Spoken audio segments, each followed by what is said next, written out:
All right, so it is in the morning, just after 6:30 or before 7, and we made it through the night. It did get cold. It did not frost, so um, it didn't get to like freezing.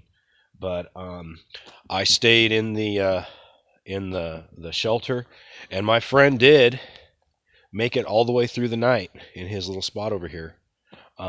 Which I'm not surprised. He had a really good bed. He's got a couple of logs on the bottom there that held a big pile of leaves, and then he threw in his garbage bags with leaves, and then that old army sleeping bag, did the trick. Um, it's an older style, but it's down filled, and he said, between that and his long johns and stuff, he was fine.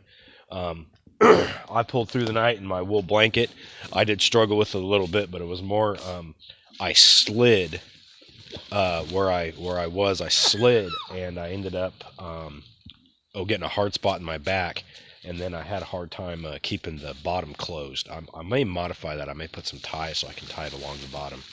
That's one thing is you roll over something and then your toes go out the end, and then you're cold because it's almost instantaneous, goes up your leg. But we're drinking some coffee. We're gonna probably pack up here and don't go down to the spring and get some water and bring it back up, and so we can douse our fire and make sure it's out and everything before we leave.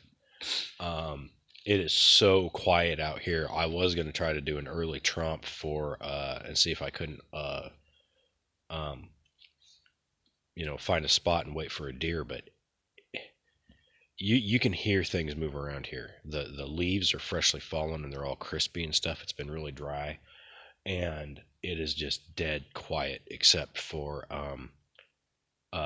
some morning birds that I hear now.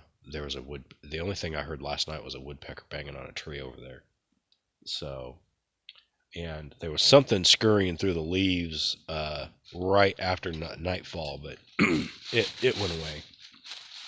So, other than the train way off in the distance, a couple of screech owls and some coyotes, it is dead quiet out here. So we are right in between rifle season and there's a weekend youth season.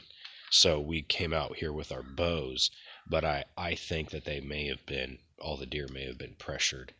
I've been seeing them up by the roads and out in people's fields and stuff more than usual. So, anyways, that's that. We made it.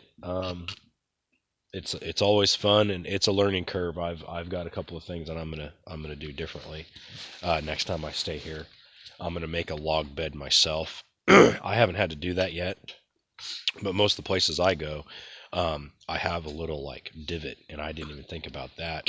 I should have put like a 3-inch log along the side of my mattress, and then I would have been fine. So, anyways, live and learn, and come out and do it again.